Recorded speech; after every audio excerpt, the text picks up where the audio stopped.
Greetings. This is Mwakio, the Unfiltered Economist.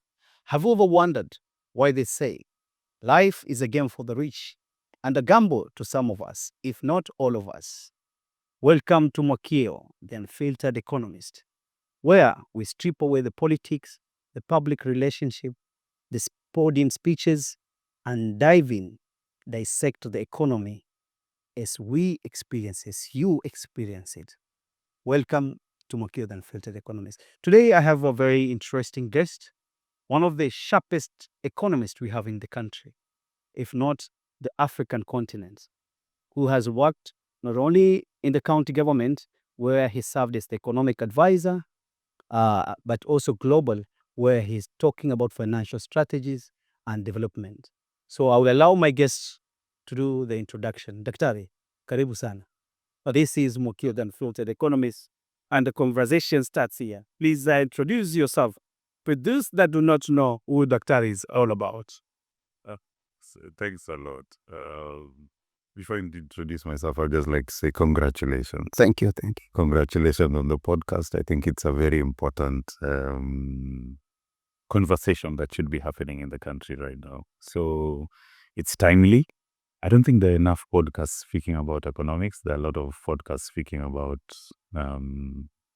other things, Correct. Nightclub, happy, but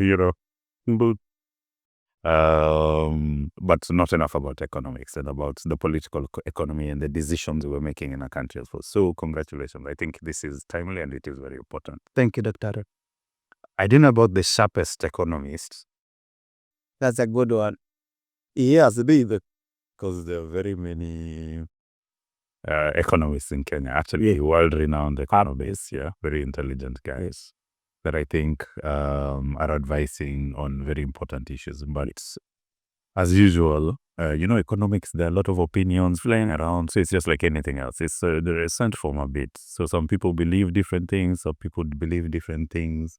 I believe my own things, And before I even introduce myself, it's important to say that I'm not here speaking on behalf of any organization. Correct. Because I work with some organizations, so it's very important that I say that earlier on. The opinion and the views that I'm going to are my own views. A disclaimer. A disclaimer is very important. Yeah. So anyway, my background, interestingly, I trained as a doctor. It was a medical doctor. Very early on, but I did a bit of a career switch. So I did a postgraduate diploma in research method at the University of Nairobi and a master's in project planning and finance and management, and then a master's in economic policy analysis from the Jomo Kenyatta University of Agriculture and Technology. I did work with I've done a lot of consultancy. I did some work with some different political formations in Kenya, writing policy pieces and figures for them. I did work as the economic advisor to the governor of Mombasa for about 7 years. I was fortunate enough to do some economic policy work with the African continent and policy institutions, so the African Union and the NEPAD in an advisory capacity. I've done some work in Kenya with different ministries and line ministries, so in an advisory role, different task forces, as the chair of finance for the Urban Finance Task Force, where we developed the Kenyan Urban Financing Framework for the Kenyan Urban Fund. Supported a bit on the State Department Urban Development on the Kenyan Urban Support Program and some of the World Bank Program and what they're doing.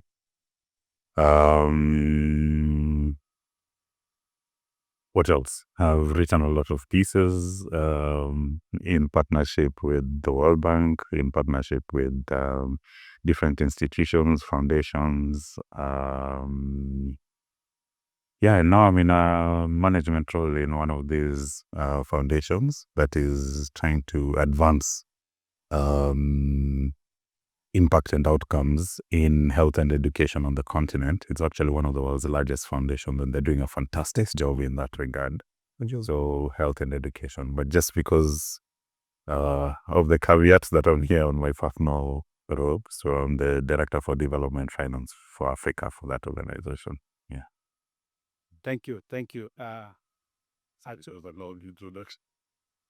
Yesterday, I told you we have one of the sharpest mind. I stay steady with that conversation, but more interesting, an experienced, well-tested and verified economists. We have many economists renowned, as he had mentioned. I'm one of the very interesting economists. We have worked with Dr. Nyangasi in the county government. He was my former colleague, where, as he has explained, was the economic advisor. Today's discussions, we are going to dive deep into the Kenyan's cost economic setup and some of the key challenges, real-time solutions that Dr. is going to share with us. And the discussion is going to be the cost, the Kenyan cost has very much, is rich in interesting assets. Having the port, the blue economy, the agro-processing, the special economic zone that we are discussing, the labor force, and all this. But despite all this, the Kenyan coast has the highest level of unemployment. And not only the level of unemployment, but has the largest number of, people living below the, what can I call it, poverty level. And the per capita at the coast region remains the lowest in the Kenyan context. Today, what would you say needs to happen at the coast? Actually, that's a very unique observation. If you look at unemployment in the coast and youth unemployment, it's actually double National average, especially youth unemployment. Then if you look at absolute unemployment figures, it's in the 40% range, and the national average is, I think, 12% right now. Two districts really stand out, Kwale and Kilifi. Yeah. Also, if you look at the poverty rate in Kwale and Kilifi, the poverty rate is the total number of heads of people that are poor in that particular, power. So the poverty rate is at 77%. It's something very around there. Bizarre. It's really high, especially for Kilifi and Kwale, and Tana River as well. For some reason, Mombasa is a bit lower, and Taita and Tana and Lamu. But those two are unique. Now, this is very interesting. If you look at the, what do you call it? If you look at the like education indicators, like for instance, we have one of the lowest net enrollment transition rates from primary school to high schools, especially Mombasa. At some point, it was 34%. The net enrollment rate, 34% of the kids who should be in high school at a particular point are in high school. You got to ask yourself, where are the rest? What are they doing? Where do they go? Yeah. So there's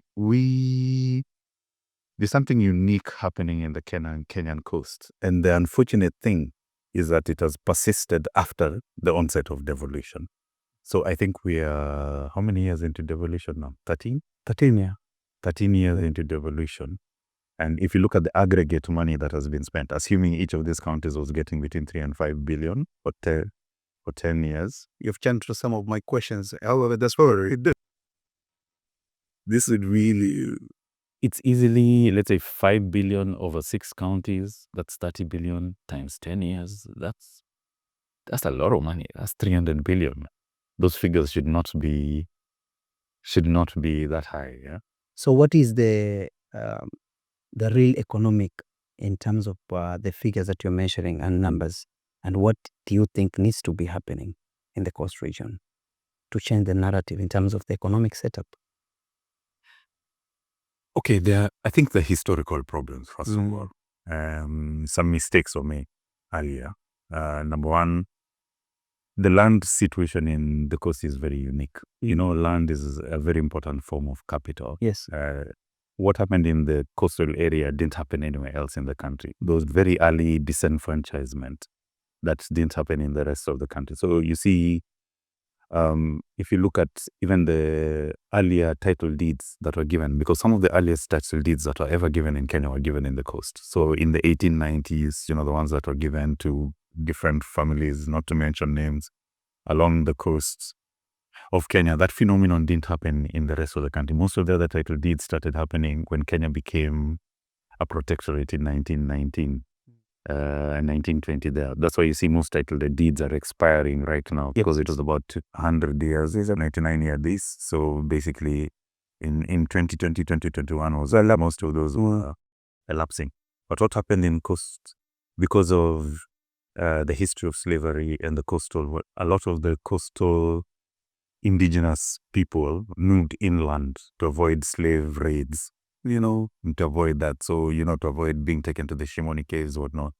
And even though slavery was abolished, it stayed on very late in this side of the world. So by 1870s, 1880s, 1890s, there was still slavery over here. So a lot of the people were trying to escape that. They were trying to escape indentured servitude. They were trying to escape, working on these big plantations that were over here. So when the title deeds were given, they never had any claim to the land. They never had. So it's one of the earliest forms of disenfranchisement that has happened. The rest in Kenya happened later in the 1920s with Happy Valley and those, those Nzumbas used to play games and used to enjoy in the 20s. Yeah, so it happened later, and what happened at independence with the land settlement transfer fund that the British set up to transfer, to help the Kenya government buy land and whatever, that was never done for the coast. Even when the settlement schemes were set up in the coast, they were used to settle other people from other areas. So you end up with like a historical disenfranchisement that has not happened anywhere in the country.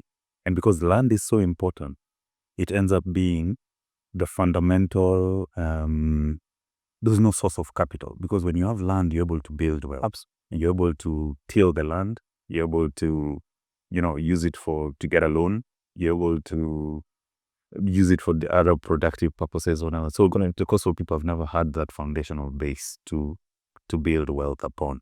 So there's actually a very serious historical injustice that is very unique to the coast, that is not there in the rest of the country. So, number one, they did not have the basics of capital, and land was a problematic issue. So all the corrective measures since independence have not done, because of very little human capital indicators, so especially in education and health, there's not been this big corrective government program to try and resolve this issue, these issues here. So what has happened is that they have persisted until now.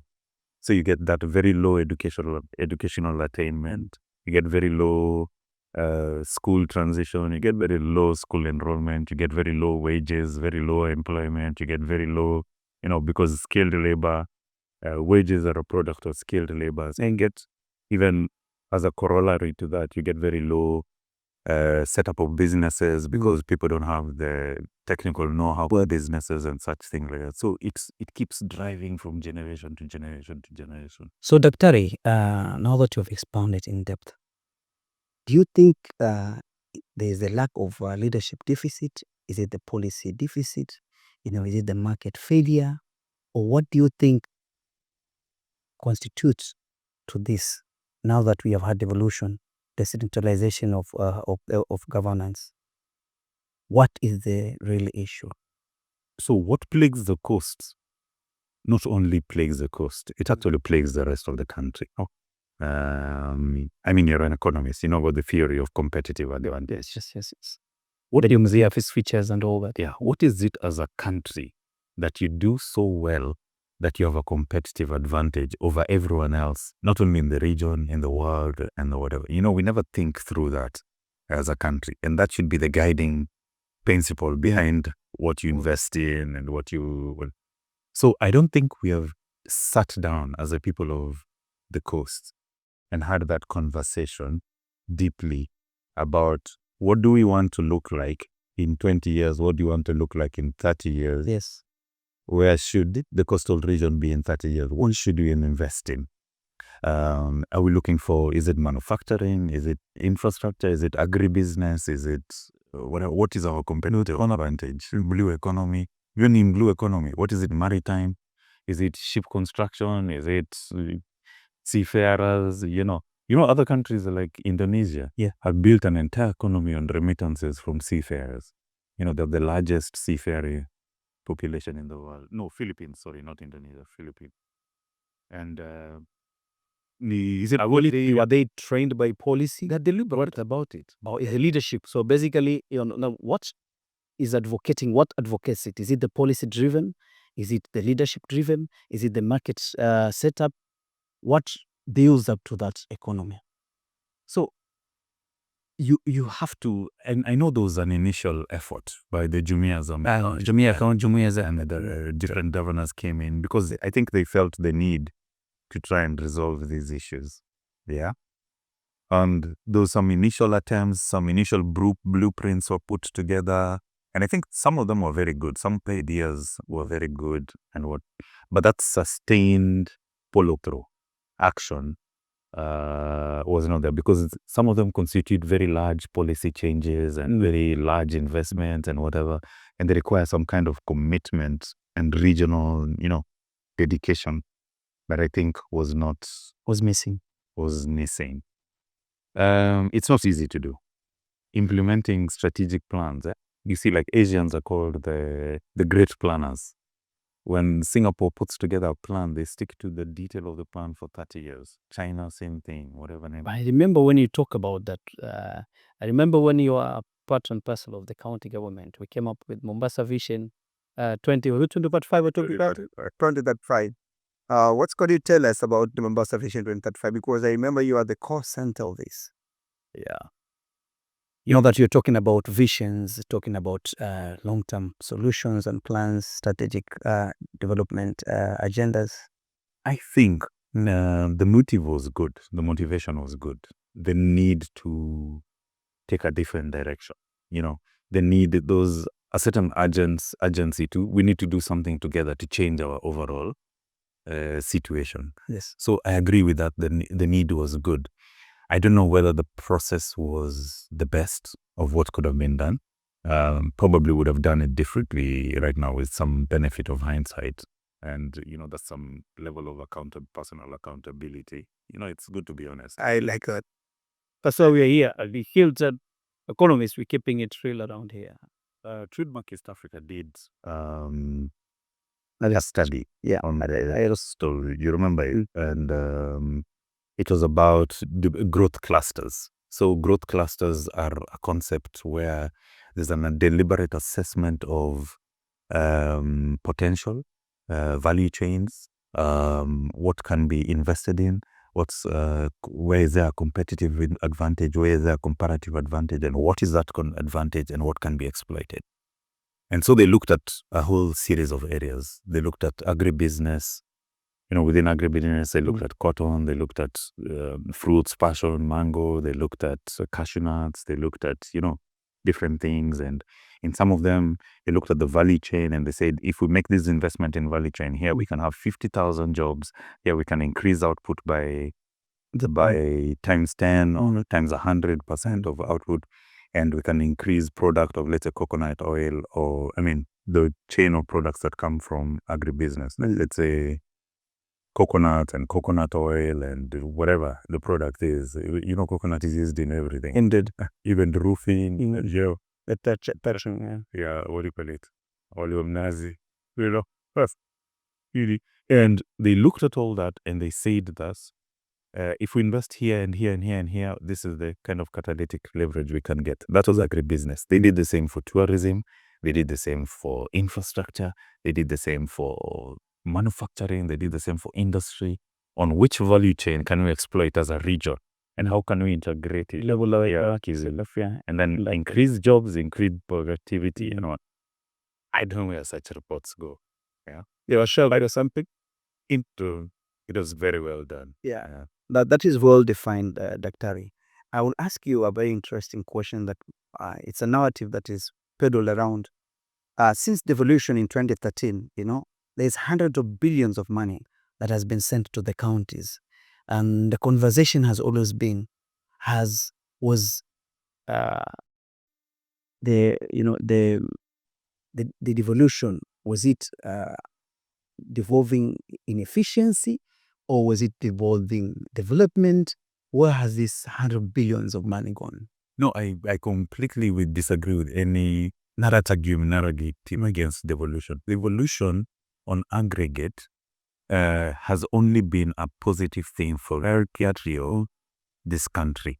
And I did a lot of work with the Commission on Revenue Allocation. Actually, we wrote a paper on access to service delivery in urban areas, which was making an argument for, in the revenue allocation formula, Yes. some accommodation for urban areas. And the CRA actually passed it, and we made a recommendation to Parliament and Senate to increase. It led to some 5 billion allocation To the counties. for urban areas. Just for urban areas. I saw that. I saw the commander's recommendation. On grants to urban areas. What happens is this, and this is economics 101 now. The two types of economic. Welcome to this. Economic efficiency. There's allocational efficiency and there's productive efficiency. Productive efficiency is a per capita expression of how much is Bananas. per capita person. Interlotion, there's a measure for that. Allocative efficiency is a feature of how efficiently is this economy allocating capital within it. Now, there are different ways an economy allocates capital. Yeah, it can allocate it in the public sector, which is one way. Within the public sector, you can allocate it through the national government or intergovernmental transfers. Yeah, so national to county by grants and whatever. And then there's the private sector. Private sector has a whole range of ways that they allocate capital. So private sector can be through the stock markets, the public markets. It's through the banking sector that they're allocating capital. Through advanced economy, private equity, and those other things and whatever. Economic efficiency refers to how efficiently is that economy allocating capital within itself.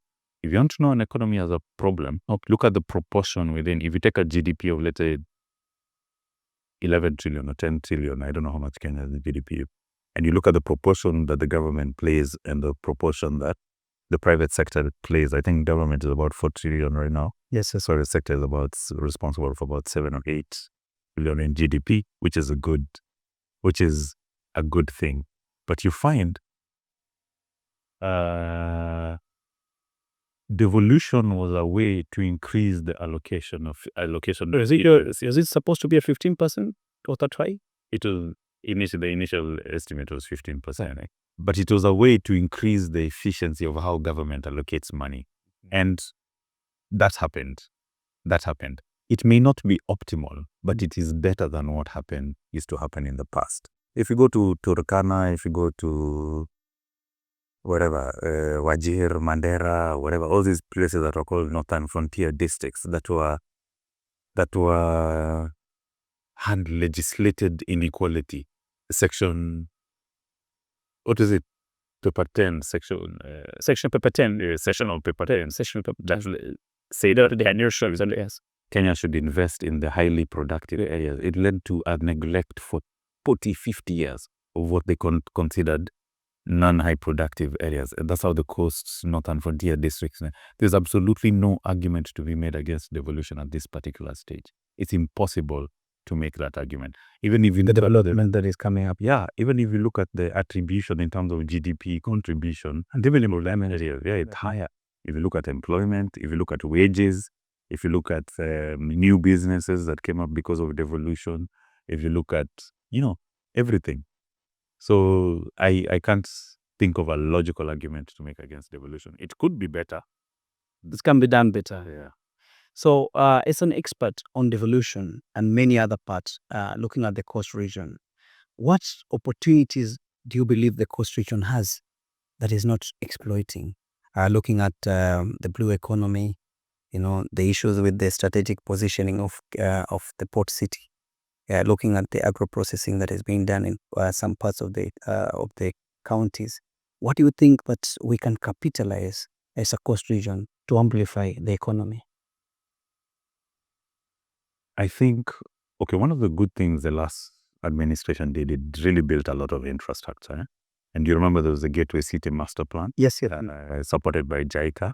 That is one that opened up all these roads, the Malindi Road, Makupa, Jongo Kundu, and all of those things. They also made the additional investments in the new berths at the port. All the logistics infrastructure over here, and I think that was a very positive thing because the fundamental thing is that Coast should be a manufacturing hub and an export. The value addition center per se. Yeah, value addition center. That has not happened. I believe it's underutilized. The way Kenya was designed, and I think past administrations have done it, is that even if you look at the infrastructure that was put, everything is done to take things away from the coast, not to build the coast. Yeah. So, and it's a historical fact. It's not that it's only right now that maybe we're saying the socioeconomic zone that's being built. In fact, just to build up to that, sorry, Daktari, that the coast, a lot of things that are happening in coast is more of, it's like it's being extracted from the coast to other part of the counties. Talking about revenue, during the census that took place, you remember Mombasa, in fact, revenue was deducted from it because of the floating population of people who come from other parts of the counties within the coastal region, and you utilize the resources that we have at the coast region, and the close of day or close of business, they go back to their counties. Right. And that led to a lot of deduction in terms of the allocation of revenue. What do you have to say about that as you build up the conversation? So actually that was the equitable share. Yes. In terms of intergovernmental transfers.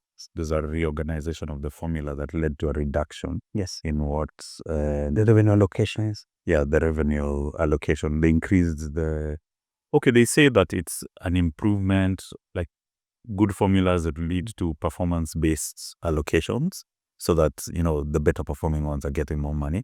But the net effect it had was to reduce money to the coast. If you looked, and I remember speaking about this with the governors at that time, yes, was that the amount of money that was lost, I think Kilifi was 1 billion, and that was 2 billion. Kwale was 1 billion. It was a very unusual thing to happen in a country in less than 10 years from the onset of devolution. You're still coming back to take just from the coast. You see what I mean?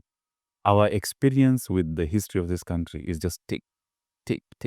Nobody spends time giving something to the coast, Yeah. So do we need a policy driven approach towards it as a coast economic bloc? I think it requires some collective selfishness. And let me explain. Collective selfishness means that we have to start thinking about ourselves. We have to start thinking about, as a community, what investment can we make in the coast over the next 10, 15 years that will change our fortunes as the people of the coast. Relying on the largesse of somebody else is just, history has taught us, you'll wait another 50 years for somebody to be kind to you. Indeed. You have to think about the investment. You have to think about the comparative advantage. What can we collectively do together? For instance, if we have very low educational attainment, if we have very low educational transition rates, if we're asking for money from the port, like for allocation from the port, and we end up with like some 3 billion shillings, it should be spent on improving educational attainment in the coast. The effect of a single generation of coastals who have degrees, who have been trained, who have been whatever, will be so transformative, but it has to outlast a single governor. A program like that has to outlast. So now listen, just to build up to that, we already know, Daktari, that a governor can only last for 10 years. And that is the longest time a governor can take. So what can we have in terms of low-hanging fruits that we can have as an economic bloc, or as the coast economy frontiers to ID or to quick start up, to just start or deal that the conversation to get things going? What are the low-hanging fruits, Doctor? Or is it the radical policy change? Is it what you think can start the Congo to have the most transformative effect in the short term? Is human capital investment. So education and health, You have to change the quality of the human being that is in the coast, and that's the only thing you can do short term. You can still make the other investments, in manufacturing and whatever, but ensure everybody's in school. Okay. Ensure, what do you call it? Ensure everybody's getting some skill, is getting trained. Ensure girls are not being married early. Ensure they're not having too many kids. Because numbers matter. Numbers matter. They say in economics, the problem with having too many kids is you, instead of having a productive life for a woman, you end up in child rearing. Yeah. So your economic productivity disappears because you spend your life taking care of those 5 kids. But you must agree the political arrangement plays a key role in the economy, and that is the real economy, because the politicians are the key policy makers. And if we do not look at it in a political structure of it, we'll always be misled. Because I feel and have a belief, Doctor, you might differ with this, that the cost revision, our numbers are very low. So if you advise us to let's look into our numbers, from the perspective, all entire population rate of increase is slowing down. Yeah? Yes. If you look at the difference between the total birth rate, we used to have 4.7 birth per woman. I think it has come down to 3 point something. The replacement rate is, I think, 2 or something like that. If you look at the rate of population growth between every census, like I think 79 to 89, 89 to 99, 92 to, we used to increase by almost 10 million people over that period of time. If you look at the recent one, we're increasing by a smaller margin, whatever. So from 39, the next one we were 47 million or something. Then the next one after that we were 52 million. So it shows that there's a demographic change. People having fewer kids, the birth rate for women is less.